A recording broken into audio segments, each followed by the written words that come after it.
যত্রতত্র ময়লা না ফেলি, পরিষ্কার পরিচ্ছন্ন পৌর শহর গড়ি।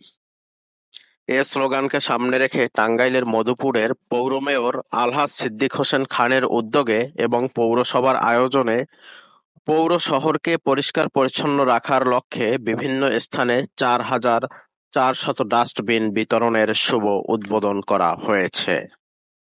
সোমবার সকালে নগর পরিচালনা অবকাঠামো উন্নয়ন প্রকল্প IUGIP LGED প্রকল্পের আওতায় এবং বাংলাদেশ সরকার ADB ও AFDBL এর অর্থায়নে 4,500 ডাস্টবিন সরবরাহ করা হয়। জনবহুল এলাকার জন্য 120 লিটারের 400টি, বাসাবাড়ির সামনে স্থাপনের জন্য 20 লিটারের 4,000টি ডাস্টবিন সরবরাহ করা হয়।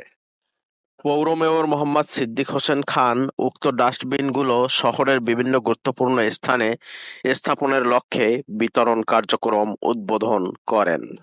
এ সময় পৌর কাউন্সিলররা উপস্থিত ছিলেন।